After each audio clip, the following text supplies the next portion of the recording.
historia nacional del siglo XVIII, muchos que leyeron los revolucionarios, los dirigentes revolucionarios, ¿no? Entonces, en medio de toda esa renovación que estamos tratando de impulsar en el museo con todo el equipo que trabaja acá, se nos ocurrió tratar de generar un espacio de debate, invitando gente relevante de distintos temas de fondo, sino que, bueno, este es un año electoral y me parecía que no ocurre lo suficiente que se discutan temas de profundidad. Ustedes discutimos cuestiones superficiales, el tema del tweet, del cual, ¿no? Que ciertos temas fuertes, ciertos temas que tienen que ver con nuestro frontero social de manera central, como educación, vivienda, rol de los partidos políticos, partidos económicos, etc., que a veces ocupan un espacio importante en ciertos debates, y en el modesto lugar de Cabildo, que es un ícono de la historia argentina y un ícono de Buenos Aires, me parecía interesante abrir un espacio, recuperando de alguna manera el título que significa el Cabildo Abierto, que era la reunión en la cual los vecinos de la ciudad venían a discutir cuando había una situación compleja o para discutir la cuestión. Entonces, retomamos este nombre y inauguramos hoy con un tema que es central, la cuestión de la educación, y tenemos un panel de lujo, realmente para nosotros es un honor que estén todos acá. Nos parecía interesante combinar gente que desde la academia, desde la práctica, desde la gestión docente, bueno, y por supuesto el ministro de Educación, y que cada uno pueda contarnos un poco acerca de los desafíos de la educación, ¿no? Es decir, hemos tenido cambios muy profundos en el sistema educativo en estos años, ¿no? Tecnológicos, de la cuestión de capacitación, cuestiones de inclusión, y lo que nos parece interesante es discutir hacia adelante, ¿no? Es decir, poder pensar cuáles son los desafíos para mejorar el sistema educativo, cómo evaluarlo, cómo mejorarlo justamente, y ver las opiniones de ellos. Y después abrir el micrófono para preguntas y opiniones que se viene con abierto, para que podamos hacer un debate entre todos los que estamos presentes, ¿no?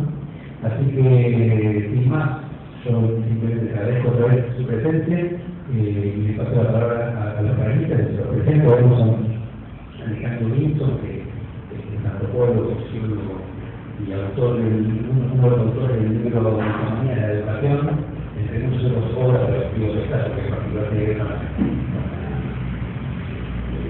la temática de hoy, de la Universidad de Martín, Ricardo Sobrón, que es director de la Escuela 13 del Distrito Ciudad Noveno, en Capital, una escuela muy conocida que se llama Gabriel Martí, también a veces se llama Pablita, la verdad es que se llama Pablo, colegial, la Reina Morales, que es la decana de la Facultad de Filosofía y Letras de la Universidad de Buenos Aires, y el Reino Superior del Instituto de Educación. Así que, dicho esto, les cedo la palabra a nuestros invitados, y también les agradezco a ellos estar acá. Hola. Hola, buenas noches a todos y a todas. Bueno, agradezco mucho la invitación, la verdad que es muy estimulante que se abra el cabildo, que se abra un cabildo abierto, que se promuevan debates de este tipo. Creo que todos sabemos que una cosa, uno de los aspectos muy positivos de esta sociedad filipina en la que vivimos es la valoración general que hay sobre la educación y el lugar central que los argentinos le damos a la educación. Y para debatir esto creo que es una cuestión central y estoy muy contento de compartir esta mesa con la compañera y los compañeros. Y creo que el pequeño aporte que yo puedo traer a esta discusión es plantear que esta discusión es muy difícil de abordar en toda su complejidad, con todos los matices que necesitamos, con toda la rigurosidad que necesitamos, en la medida en que no despejemos las mitomanías de la educación argentina, que es un poco el trabajo que intentamos hacer con mi amigo, con mi compañero Emilio Tetti Pazano. ¿A qué me refiero con mitomanías de la educación argentina? Básicamente a una suerte de frases hechas, de frases que se escuchan, que se dicen por los medios, por conversaciones que a veces decimos los docentes que escuchamos, que se pueden escuchar en las áreas profesores, entre padres, etcétera, y que alumbra ciertos nudos muy fuertes de ciertas creencias, ciertas maneras de mirar la escuela, de mirar la educación, de mirar los procesos que hubo en estos últimos años. Básicamente hay un núcleo de mitomanía que tiene que ver con lo que nosotros llamamos la visión decadentista, la visión de que todo el tiempo pasado fue mejor. Todo el tiempo pasado fue mejor porque escuelas eran las de antes, docentes eran las de antes, los alumnos de antes, eso sí, eran alumnos comprometidos, con disciplina, había disciplina en la escuela antes. Y una serie de discursos que están muy aceptados, que no se limitan a la educación, ¿no? Que exceden a la educación, pero que afectan gravemente a la educación. Y que, teniendo un auditorio cuyo promedio de edad está bastante por debajo de mi propia edad, puedo animarme a decir que es una visión generacional, muy típica de cualquier persona que transitó por distintas épocas y que añora su infancia, lo cual es muy malo, añorar la infancia. Por ahí te gusta más tu infancia que tu vida adulta, puede ser. Ahora, discutir desde este lugar tan trivial un problema del tamaño de la educación es muy peligroso. Por ejemplo, tomemos algunos casos, la disciplina. La disciplina era mejor. ¿A qué nos referimos con disciplina? ¿A la letra con sangre de letras? ¿A un maestro que podía pegarle a un chico? ¿Al miedo que podía tenerle un chico un maestro? ¿A eso llamamos disciplina? ¿A eso llamamos autoridad? Yo soy convencido, igual que Emilio, y creo que igual que todos los que estamos aquí, que la disciplina es crucial para el proceso educativo. Necesitamos aulas donde haya ganas de aprender, ganas de enseñar, donde haya autoridad. Yo no cuestiono la autoridad, lo que cuestiono es el autoritarismo. El autoritarismo es lo contrario de la autoridad, así como la demagogia es lo contrario de la autoridad. No es a través del autoritarismo que podemos resolver los problemas. Tenemos problemas, porque está viva la educación argentina, por eso tenemos problemas. Ahí donde no hay problemas es donde no hay vida. Por supuesto que hay problemas. Ahora vamos a ir a los problemas. Pero la idea de que alumnos eran los de antes. Antes sí que todos aprendían, todos se graduaban. A ver, 1914 se hizo un censo nacional. 36% de la población era analfabeta. Tanta nostalgia, justamente en estas semanas que estamos viviendo, que hay en un grupo de conciudadanos nuestros por el primer centenario y la Argentina del primer centenario. Una Argentina maravillosa, esplendorosa, fabulosa, donde el 26% no sabía ni leer ni escribir. Todos saben que hacía más de 3 décadas que se había aprobado la ley 420. Imagínense los titulares de los diarios: fracasó la ley 1420. 30 años. 1947 se hizo otro censo nacional. 14% de analfabetos había en la Argentina. ¿Saben una cosa? Solamente el 10% de los chicos en edad de ir al secundario iba al secundario en 1947. 90% afuera. Hoy hemos invertido esos valores prácticamente. ¿Cómo queda mejor? ¿A qué pasado queremos volver? ¿Al pasado del analfabetismo, en una porción enorme que por supuesto eran los más pobres de la población? ¿Al pasado en el cual las inmensas mayorías estaban excluidos de la escuela secundaria? En la provincia de Formosa, para no aburrirlos con ejemplos, pero para darles un ejemplo, la mayoría de los chicos no iban a ninguna escuela de la primaria. Y aquí podríamos seguir. Entonces, cuando nos dicen volvamos al pasado, nosotros decimos no. Eso es, desde una visión, desde un punto de vista sociológico, imposible. Los países no vuelven al pasado. Pero el problema acá no es sociológico, el problema es evidentemente político. Es una visión profundamente reaccionaria.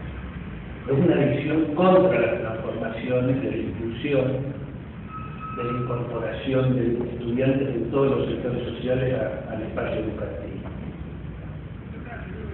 ¿No? Entonces, por supuesto, cuando solamente los hijos de los que fueron a la escuela y a las universidades van a la escuela y a las universidades, todo resulta más sencillo, porque todo es más sencillo en la homogeneidad.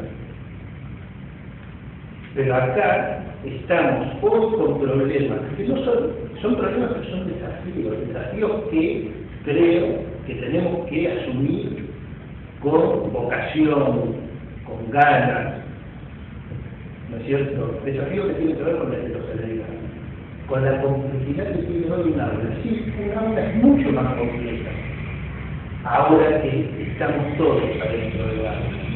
Ahora que en un aula hay pibes de todas las edades, de todos los grupos, de los distintos sectores sociales. El aula es compleja. Y eso implica desafíos, ¿no? Bueno, hay todo un núcleo que tiene que ver con esas mitomanías decadentistas. La Argentina está peor que en el pasado, la Argentina está peor que en el pasado. Bueno, hay que mirar cifras, hay que mirar datos para poder darse cuenta que estamos mejor en muchos aspectos, igual en otros, quizá en algún aspecto empeoramos, pero donde los datos tienen que ser tomados como una información que nos sirve para entender la complejidad de la realidad y asumir los desafíos.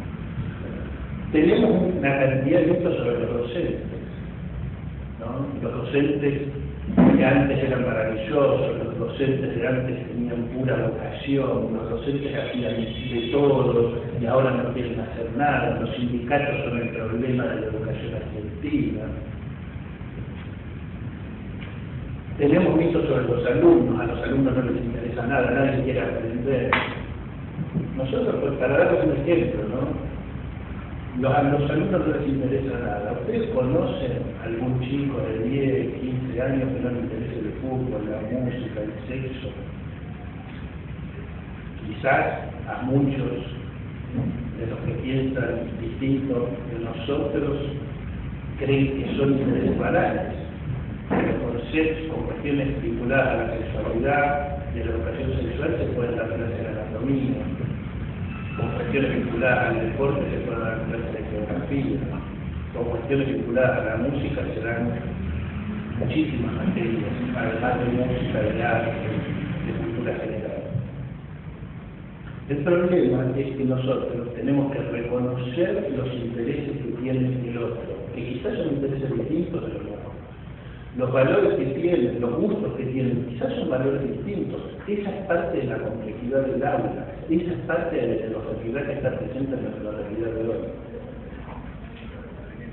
Yo tengo que respetar esos otros gustos, esas otras visiones, esos otros valores, y no por eso rendirme y hacer una mera celebración de esos valores, sino tratar de partir de ahí para llevarlos hacia otros lugares, que son los lugares del conocimiento, de la agenda educativa que discutamos, de los contenidos que consensuemos, pero que obviamente tienen que ver con un país más democrático, más igualitario, que reconozca las heterogeneidades territoriales, étnicas, etcétera, de la Argentina. Y dice conocimiento. El conocimiento tiene una encrucijada, que es una de las grandes encrucijadas que hay en Occidente. Cuando un gran ministro de Agricultura asumía en un país, trataba de apoyarse en los movimientos sociales para distribuir la tierra. Pero un gran ministro de Educación no puede distribuir el conocimiento, porque el conocimiento no se distribuye, no se entrega matemáticas, el conocimiento de lectoescritura como se puede entregar tierra. El conocimiento se coproduce. Y la mayor parte de estas mitomanías que nosotros criticamos, que sacamos en el libro, son las mitomanías neoliberales sobre la educación. Porque la encrucijada en la que está el conocimiento hoy en día es si el conocimiento va a ser un bien público, un bien social, con pleno acceso para toda la ciudadanía, acceso que solamente el Estado puede garantizar, o si el conocimiento va a ser mercantilizado para que los pobres accedan a un conocimiento pobre y los ricos van a acceder a un conocimiento rico. Esa es la disyuntiva en la cual estamos. La disyuntiva donde hay dos visiones contrapuestas sobre el acceso al conocimiento. Y es evidente que cuando se meten pibes adentro de la escuela, en el sentido de que se desarrollan políticas de inclusión educativa, cuando se desarrolla la asignación universal, cuando se entregan laptops, montones de otras medidas que no voy a entrar ahora, ustedes muchas de ellas las conocen, se está tomando una posición muy clara en esta disciplina. Que hay déficit seguro, nunca deja de haber déficit. Cuando hay acciones, nunca deja de haber déficit. Yo lo sintetizo de esta manera. Yo creo que en estos años la Argentina ha vivido 3 procesos, para ser sintético, en el campo educativo. Ha habido grandes avances. Esos avances plantean nuevos desafíos y hay problemas que son persistentes. ¿Cuáles son esos avances? Bueno, muchos de ellos los que hemos mencionado.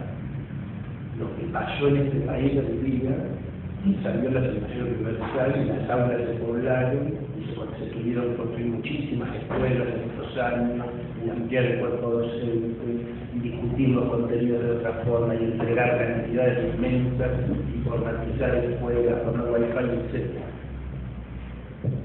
Son avances muy grandes. No se puede crear universidades, tener un 70% de matrícula en las universidades conurbanas de chicos que sus padres nunca pisaron en una universidad en toda su vida. Eso es un chiste para el que siempre fue a la universidad o considera que la universidad es algo normal y habitual, o para el que puede pagarse la universidad privada. Pero para esas familias es una transformación extraordinaria. Como tener un lote, como hacerse la casa propia, como tener el primer auto, es una transformación extraordinaria para la vida real de la persona. Menospreciar esos avances desde la metodología de calentistas es atacar a la educación pública de la Argentina. Es obstruir cualquier debate serio sobre los desafíos que, insisto, tenemos. ¿Cuáles son los desafíos? Bueno, son innumerables. Por ejemplo, en esas universidades cada vez tenemos más alumnos y necesitamos, y sabemos, yo soy profesor universitario, sabemos que necesitamos mejorar los procesos, mejorar la atención, mejorar la enseñanza, mejorar la graduación. No es automático. Ahora están adentro, necesitamos que salgan los mejores graduados y en la mayor cantidad posible. Es un desafío. Lo tenemos que asumir, lo asumimos y tenemos que hacer balance y autocriticarnos en lo que haga falta. Tenemos las laptops en las escuelas. Yo creo que tenemos más computadoras que capacidad instalada en los propios docentes para incluir esa computadora como parte del proceso educativo integral. Es un desafío. Y ese desafío no tiene ningún sentido si no hay computadoras en las escuelas. Si no se reconoce ese avance, no se puede discutir el otro desafío. Y así sucesivamente podríamos ir. Y para no extenderme y dejar a los compañeros, creo que hay problemas persistentes. Para mí el problema, claramente más persistente, el problema que más nos cuenta. El problema que no se puede, yo creo que hay muchas cosas de la economía, de la política, de la educación que no se resuelven en 10 años. Quizás no se resuelven en 15, miren de nuevo la ley 420. El problema es que son procesos muy largos, entonces algunos se desaniman en el camino, u otros usan esa extensión en el tiempo para hacer críticas injustas. Pero ¿cuál es el problema persistente? El problema es que muchas de las desigualdades que seguimos viendo en la sociedad argentina actual se plasman claramente en la educación. No por el mito, que es un mito de que las escuelas públicas son malas y las escuelas privadas son buenas, eso es un absurdo total. Tenemos escuelas públicas de primer nivel, excelentes, buenísimas, y escuelas privadas muy, muy malas. Necesitaríamos también transformarlas, ¿cierto? El tema es mucho más vinculado al nivel socioeconómico, vinculado a que, cuando vos analizás, evidentemente, los chicos con un nivel socioeconómico más alto o con más capital cultural tienen más capacidad de acceso al conocimiento que los que menos tienen. Y eso es algo que persiste y que no se puede resolver fácilmente en pocos años. Pero lo que no se puede resolver en pocos años no es algo que haya que negar, sino algo que hay que asumir. ¿En qué sentido? En el sentido de que ese es un problema nuestro. No es un problema de los neoliberales. Es un problema nuestro, es el problema que solamente políticas como las que se empezaron a generar en los últimos años en Argentina pueden contribuir a ir resolviendo. No pueden resolverse desde el eficientismo absurdo de la reducción presupuestaria, de las estupideces matemáticas del neoliberalismo que le quiere pagar más a un docente si sus alumnos sacan más puntos en matemática y menos si sacan menos puntos en historia o cosas por el estilo. Ese tipo de eficientismo tecnocrático es justamente el que le ha hecho mucho daño a la educación en nuestro país, en América Latina y en otros lugares del mundo. Entonces, tratemos de entender los contextos, tratemos de entender el contexto argentino y la historia argentina, no traigamos recetas ni de Finlandia, ni de Singapur, ni de Shanghái. Usemos los conocimientos sobre cualquier otra experiencia internacional para ver cómo se relacionan con nuestras experiencias, pero no nos vengan a decir que una prueba internacional nos va a decir quién está primero en el ranking y todos tenemos que salir corriendo atrás de las políticas que ese país instrumentó, porque ese país las instrumentó en otro contexto, en su propio contexto, en su propia historia. Y nosotros no vamos a dejar de conocer esas experiencias y enriquecernos con lo que podamos. Pero tenemos que hacerlo asumiendo la complejidad del proceso educativo, no a partir de las simplificaciones o de creer que en la educación hay soluciones mágicas. En la educación no hay soluciones mágicas. La educación es una de las llaves que la sociedad argentina tiene para ser cada día más democrática, cada día más igualitaria, para vivir en un país cada vez más justo.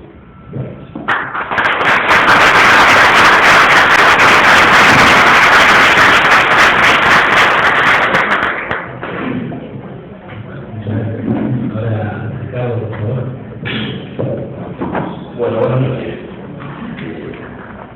Es un lujo para mí estar acá. Ya casi al fin de mi carrera, mi primera vez en los estudiantes, y yo no soy un práctico. Yo puedo hablar de mi experiencia, puedo hablar de mi director, de mi carrera docente y del plan del director. Soy un defensor acérrimo de la escuela pública. Pero desde siempre he pasado por muchas etapas del lejano escuela normal, yo de escuela normal, ya que viene que dijo hoy, y muchos militares, y llegar a esta época. Lo que decía acá mi colega, acuerdo con él, aquello más que disciplina es orden de la ley. Yo me acuerdo de mi primaria, ahí en el barrio del Grano, en el cielo con los rostros, paradito en el patio, con la manita así, botando el pañuelo de las uñas.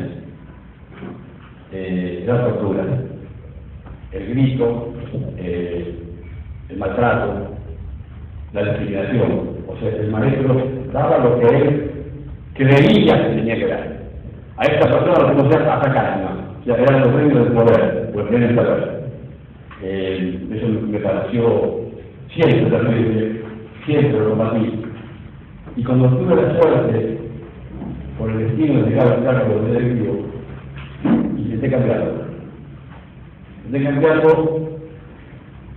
porque creí que lo primero que tenía que hacer era chicos felices. Donde no hay chicos felices, no hay aprendizaje. Yo tuve un profesor que me preguntó por qué quería ser director. Y yo le dije porque creía que podía darle a los demás algo personal, algo humano. Mi visión fue darle a los chicos alegría, bienestar para poder aprender. Nosotros, no, la escuela fuera ni más, nunca se vale.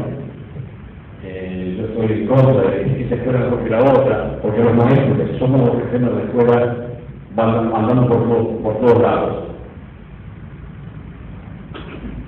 Hablo de la escuela. La escuela tiene que pasar a ser una comunidad. No hay nada que esconder. La escuela es libertad. Donde el padre, por un lado, los chicos y nosotros, la hacemos en la escuela. Y cada uno, desde su posición, aporta lo que puede. La escuela muestra y no oculta. Yo personalmente, la escuela nuestra es una escuela formativa, sobre la base de las ciudades. No tenemos que formar chicos. O sea, yo creo que es un 70% formativa y un 30% informativa. Nosotros tenemos que darle amor por la lectura, por la escritura, el investigar, el pensar, el discutir. Tenemos que enseñarles a los chicos a discutir y a cuestionar. Entonces, primero, yo tengo que, como director, permitir que el maestro me cuestione, que el chico me cuestione, para que lo haga hacia atrás. Me resulta bastante molesto y indignante escuchar a través de televisión el nivel bajo de la educación. Yo pregunto incluso al ministro de la Educación del ministro cuándo estuvo en la escuela primaria para saber que las escuelas son malas. De acuerdo que no estoy de acuerdo con las evaluaciones, porque cuando hay chicos son diferentes. Los chicos de una ciudad y otra son diferentes.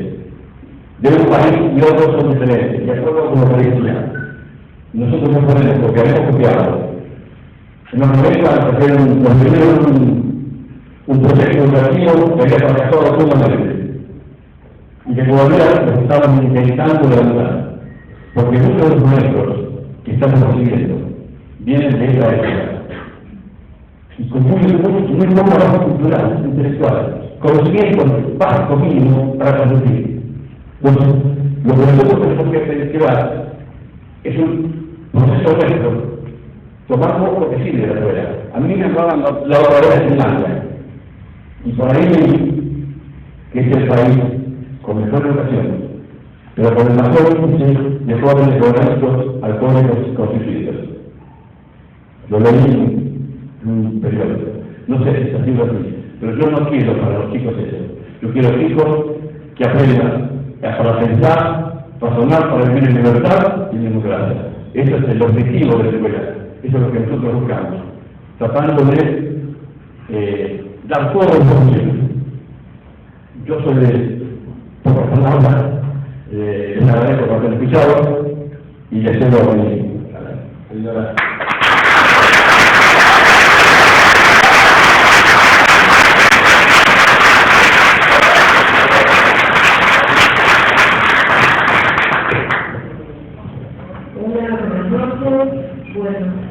Gracias por la invitación y por estar acá con ustedes también.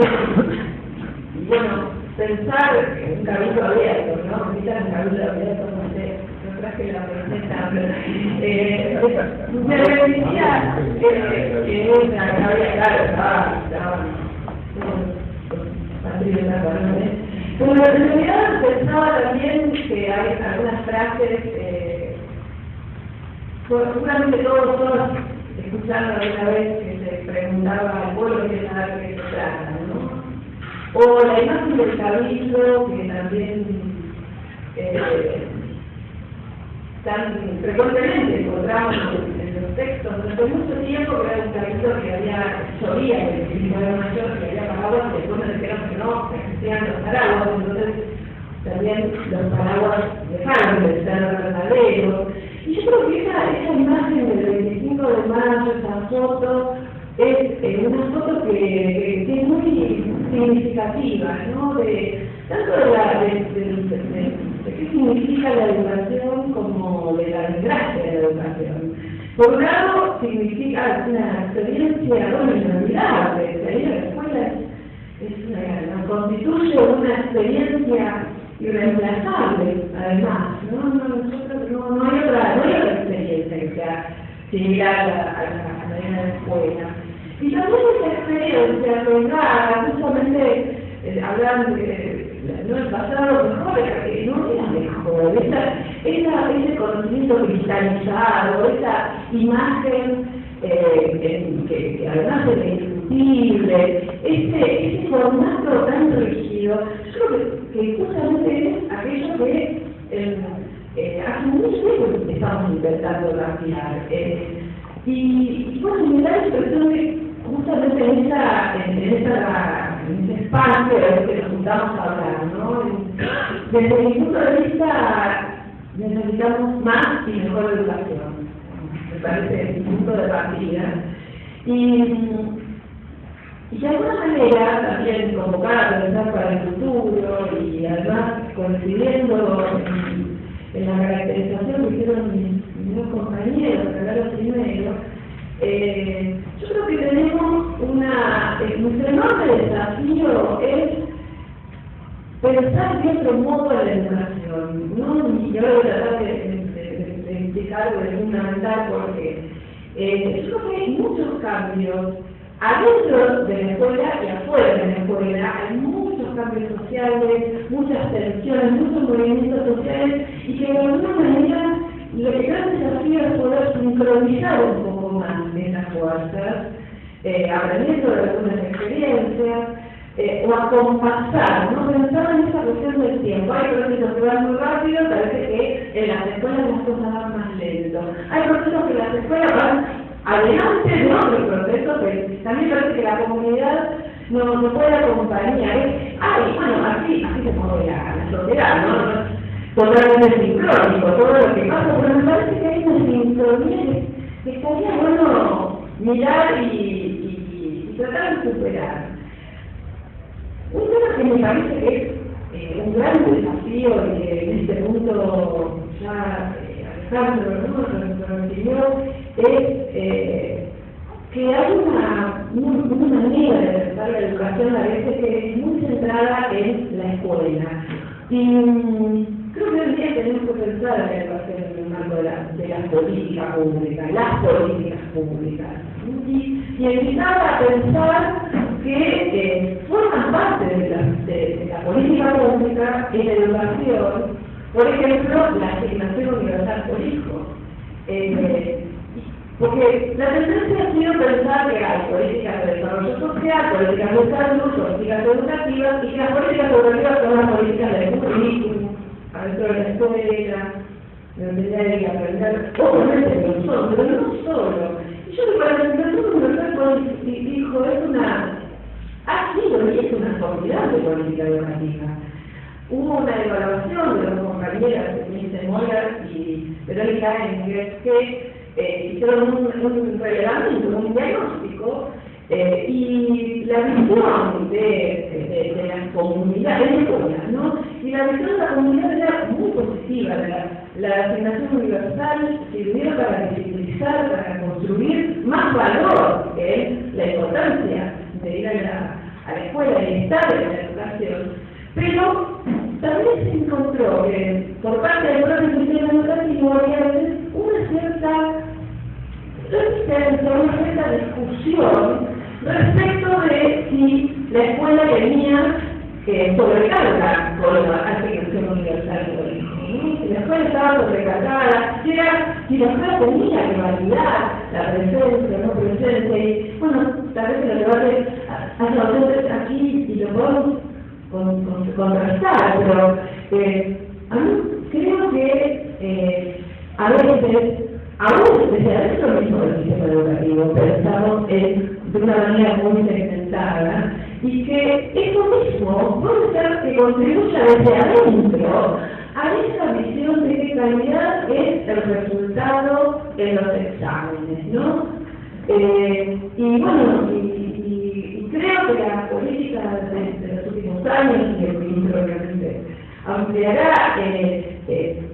básicamente está hablando de una calidad por inclusión. La escuela no tiene calidad, se incluye, y tampoco la inclusión sin calidad, sin enseñanza. Y esa dicotomía que está tan tan puesta en escena cada vez que cambian los resultados de las pruebas PISA y las pruebas internacionales. Creo que es un efecto de esta forma de pensar las políticas, pero solamente como políticas escolares, de enseñanza. Yo nos propongo que pensemos a las políticas educativas como políticas sociales, y las políticas sociales no pueden estar aisladas entre sí. Otra cuestión que también creo que es un enorme desafío, y ya lo planteó el compañero en primer lugar, tiene que ver con poder hacernos cargo de la escuela secundaria obligatoria. ¿Qué significa que la escuela secundaria sea obligatoria? O sea, decirlo claramente, así como dijo muy bien la escuela primaria fue obligatoria, ¿no? Muchas décadas en universalizarse el nivel primario.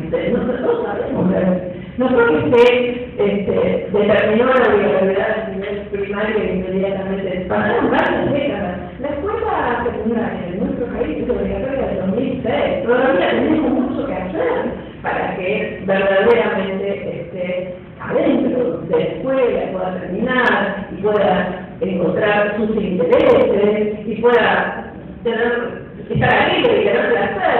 Me encantó la idea de pensar que también es un propósito. Todavía ese tema es un tema que sale. Entonces, creo que tenemos que poder pensar históricamente. O sea, ¿de qué estamos hablando? Estamos hablando de un proceso que es complejo, que es largo, que es Argentina y todos los países siempre lleva mucho tiempo. Y más aún, creo que ese es el otro enorme desafío. Me encuentro en este momento trabajando plenamente en la universidad, es que la educación superior ya ha sido concebida como parte del derecho a la educación. La educación superior es un derecho, no es obligatoria, pero es un derecho. Y entonces el Estado tiene que garantizar, y justamente creo que se han venido haciendo importantísimos esfuerzos por crear universidades, por crear proyectos para que permanezcan. Por ejemplo, en la Facultad de Filosofía y Letras, en este momento tenemos 230 estudiantes que tienen el subsidio, el apoyo progresar. O sea, tenemos 230 estudiantes que pertenecen a hogares de alta vulnerabilidad o altamente vulnerados, ¿no? Que son hogares que tienen, si conocen el parámetro, tiene que haber ninguno de los integrantes del hogar percibiendo el salario mínimo. Entonces, de alguna manera, el progresar está habilitando que vengan estudiantes de sectores económicos que nunca habían estado en la Facultad de Filosofía de la UBA. Y eso nos implica también sincronizar nuestras propias prácticas y mirar de qué modo también la universidad es un espacio de inclusión.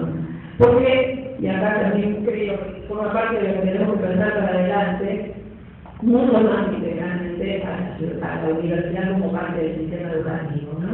Como no al entender la autonomía universitaria como objetividad, como que las universidades son una embajada adentro del país. Creo que es un enorme desafío poder pensar mucho en integralmente a la universidad en diálogo con el sistema educativo y hacia adentro del sistema educativo, ¿no? La tercera cuestión que me parece que también es un enorme desafío y acá también tenemos experiencias como para revisar, recuperar y sincronizar, tiene que ver con la articulación entre lo que podríamos llamar los movimientos sociales, la sociedad civil, los gobiernos y el sistema, ¿no? Este diálogo que ya plantearon también los sectores, ¿no?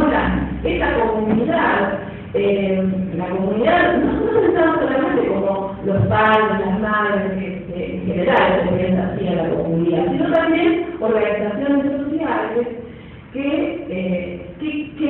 van viendo que también en el sistema educativo hay algo para decir, hay una palabra para poner, e inclusive para asociarse, ¿no? Yo, en particular, trabajo cuestiones de educación sexual integral, y creo que es una experiencia que reúne de alguna manera estas características de sinergia, ¿no? Movimientos sociales, el movimiento social de mujeres, los movimientos de la disidencia sexual, son movimientos que vinieron desde hace muchas décadas militando, poniendo algunos temas en la agenda, tratando de ponerlos en la agenda, criticando fuertemente a la escuela y al Estado, y encontraron en los últimos años la posibilidad de puertas de entrada en las políticas públicas, algunos funcionarios, por ejemplo el ministro, particularmente sensibles e interesados en algunos temas, y en particular en la educación sexual integral, la acumulación de investigación que se produjo en la universidad, la militancia que tiene que ver con estas organizaciones y la decisión política de llevar adelante el programa, creo que es una forma de pensar esto que decía como enorme desafío, escuchar qué se está diciendo, qué está diciendo la sociedad en su conjunto, ¿no? ¿Cuáles son las palabras que todavía faltan en las escuelas para hacer de esa experiencia educativa escolar una experiencia más relevante, más significativa, más interesante? Y bueno, y de alguna manera también abonar a la permanencia y a que también puedan seguir su trayectoria educativa los estudiantes y las estudiantes, ¿no?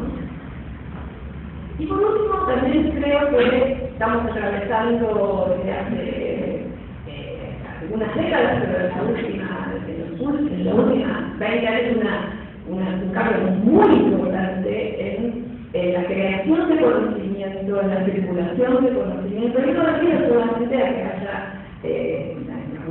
TIC o las computadoras, sino también a una explosión de la forma en que se piensa toda forma de construcción de conocimiento.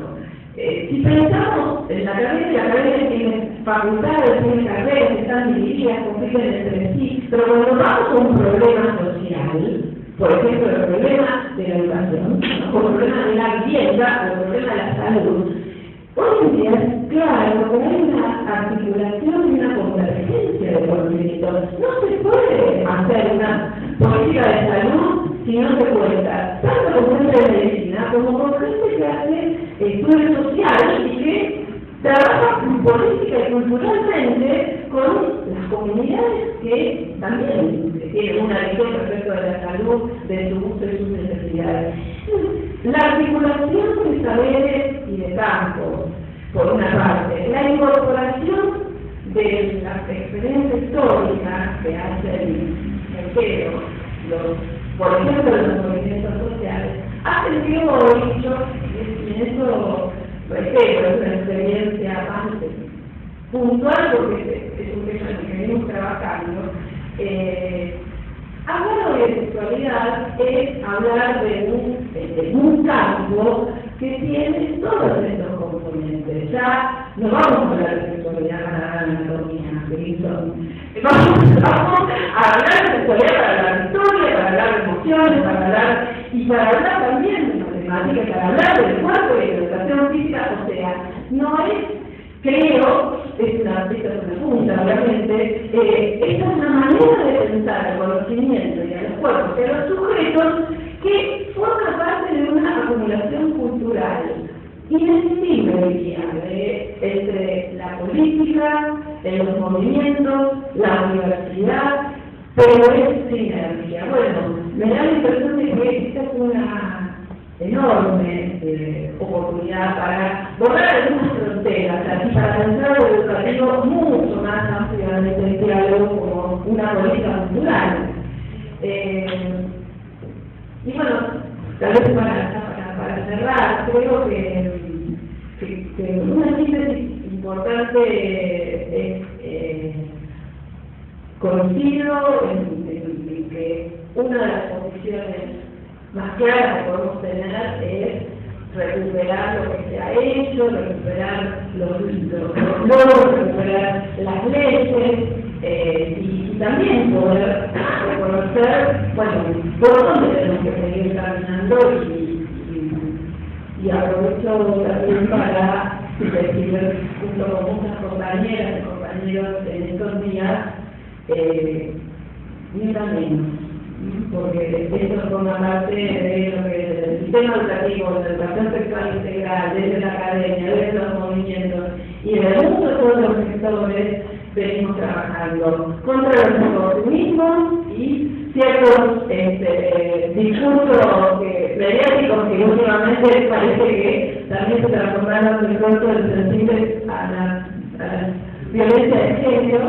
Lo que podemos decir es que tenemos un gran trabajo cultural y eso está faltando. Hoy el 28 de mayo, Día de la Salud, que tiene que ver con una conmemoración vinculada con la salud de las mujeres, y creo que en educación nos tenemos que hacer cargo también de estas relaciones sociales que todavía tenemos patriarcales y violentas para los cuerpos de las mujeres.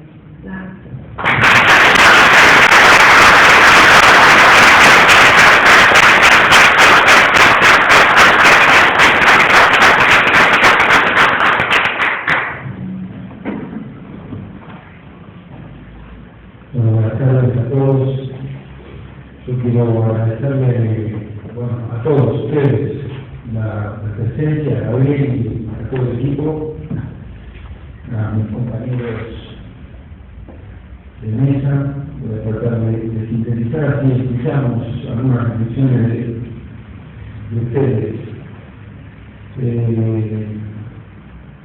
En el lugar que, con la responsabilidad que tenemos, a veces es difícil dar la discusión, como la reflexión inicial de Gabriel, porque a veces en la disputa política la pasión y la motivación alta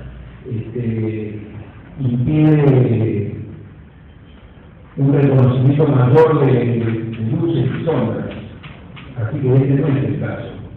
Digo, cuando discuto con algún sector de la prensa, y lo decía Alejandro, que no reconoce nada.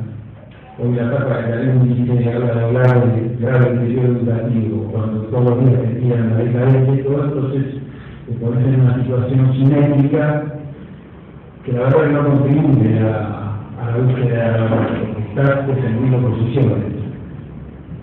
Defiendo esa posición, creo que lo tengo que hacer, pero también creo que en otros ámbitos uno puede reconocer una cantidad de cosas. Evidentemente falta, es casi una pregunta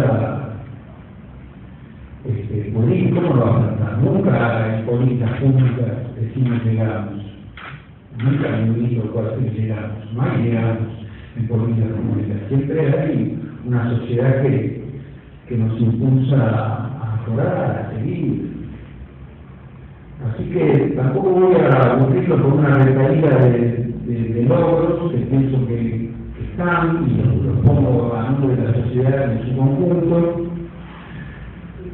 pero puedo tomar esa suerte de pequeña definición de Alejandro, de avances, desafíos y la persistencia de algunas cuestiones que no nos saben. Y creo que hay avances, efectivamente hay avances. Dice Polín, defendiendo la gestión del gobierno nacional y la década de 50, decía, no, prefiero que creas. Y yo humildemente digo lo mismo, no te pido que creas, te pido que veas y yo, objetivamente hay una cantidad de cosas que la sociedad argentina ha hecho en todo este tiempo.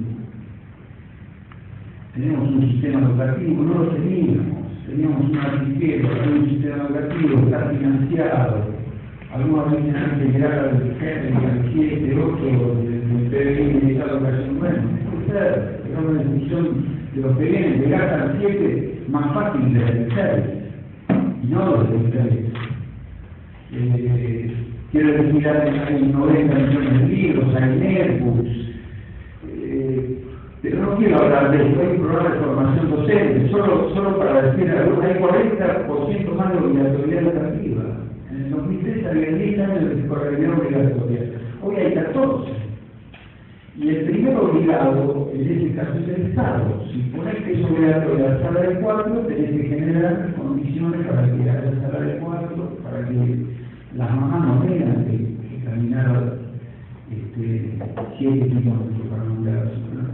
Esas cosas están ocurriendo, mejoramos la educación técnica, bajamos el analfabetismo, hay más de 550.000 egresados en el plan FIL, escuelas, bueno, esto está pasando. Lo cual no me limita a decir que estamos bien. Nunca decimos que estamos en el paraíso. No aceptamos la tesis de que estamos en el infierno. Y aceptamos la tesis de que hagas lo que hagas está siempre en el mismo lugar, porque esa es una tesis muy desalentadora, que no es una agresión a una gestión de gobierno. Es transmitir un mensaje horrible a la sociedad. Es transmitir el mensaje de que pertenecemos a un colectivo social que siempre incumple sus objetivos. Y no está ocurriendo eso en la Argentina. No está ocurriendo eso en la Argentina. Reconociendo a la presidenta dice, mientras haya un solo pobre no habremos de pagar la deuda. Bueno, hay más de un solo pobre y hay pibes que están en la esquina y deberían estar dentro de la escuela y después puedo hablar al final de los desafíos, de las resistencias, de las cosas que nos faltan ahora. Protagonismo de los pibes. Digo, algunas cosas más intangibles que algunos soslayan o ocultan. Ricardo hablaba de la felicidad, yo recorro a las escuelas. Vuelvo a decir, no son para eso. Hay otros tipos en las escuelas argentinas. Digo, en términos generales, por el cuerpo de levantar la mano y dice, bien, yo estoy en la escuela y no hay otros tipos. La verdad es que una vez la perdida, y puede ser. Pero quiero decir, se desmayaron de hambre en el 2003, y el centro de la escuela era el comedor, no es más el centro de la escuela el comedor. Y conozco la escuela de Ricardo, y difiero con él en eso que no hay escuelas buenas ni malas. Y conozco su tarea como director. Un buen director define un clima y un camino escolar. Eso, y no es un gesto de atención hacia los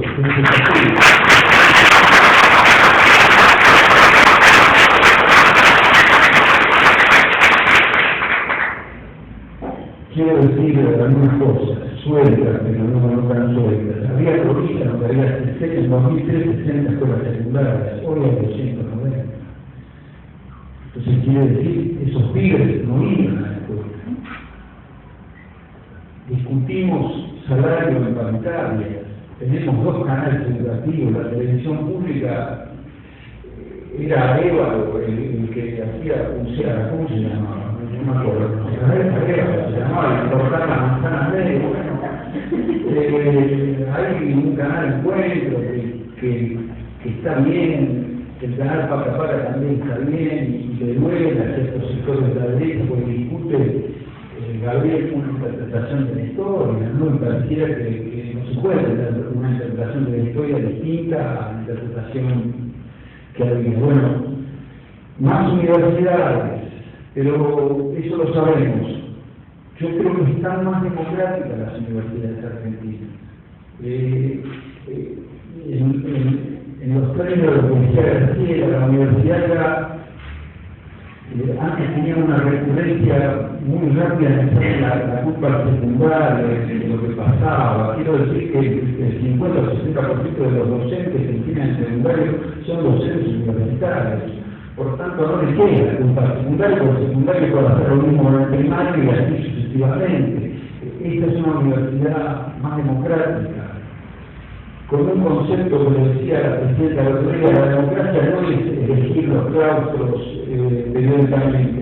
Una institución es democrática por eso, también, por elegir los claustros. Pero hay una democracia más profunda que es si estás en sintonía con los destinos de un país. Y la Universidad Argentina, a veces, en la historia argentina, ha mirado para otro lado.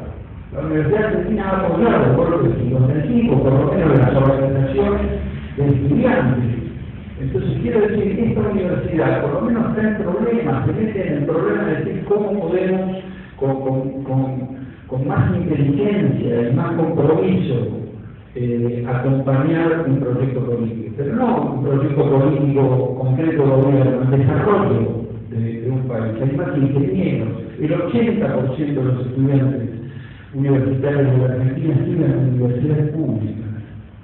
En otros países de la región es la mitad, es el 40%.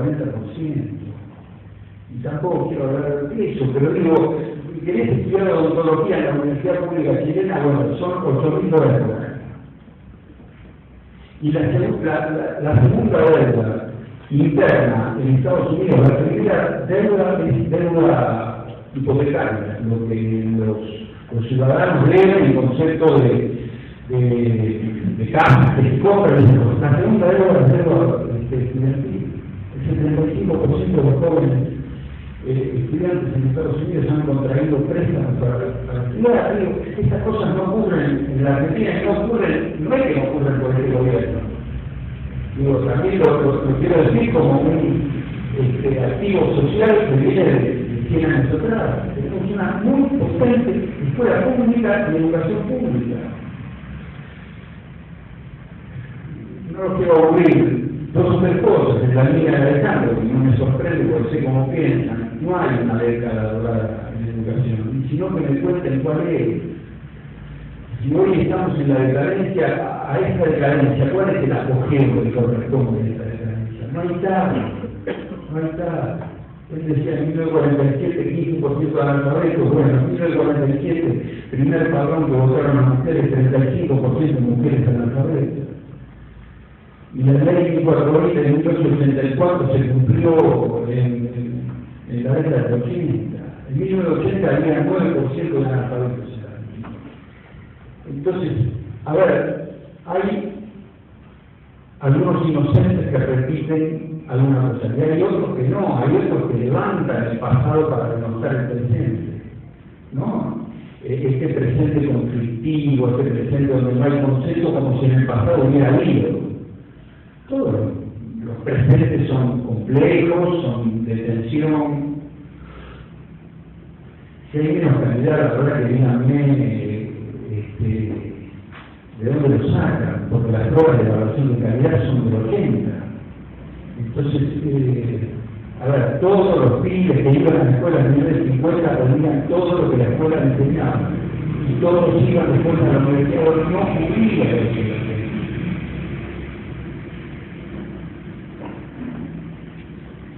También hay discusiones que son políticas. La discusión, y fue planteada en la mesa, la discusión de si vos llamarías bueno a un sistema educativo que tenga mejores aprendizajes independientemente de la gente que incluye. Esa es una pregunta. Hay gente en sectores en la que llamarían bueno a un sistema educativo con menos alumnos. Bueno, nosotros tenemos errores. Hay cosas que no hicimos, pero hay cosas que decidimos no hacer. También lo quiero decir en esos términos. Nosotros no llamamos bueno a un sistema educativo si no es con todos. El sistema tiene que estar todos adentro. Es muy difícil, somos la primera generación que dice para todos la mejor calidad. Bueno, es indivisible esto, no es para algunos buena calidad o para todos acomodados como de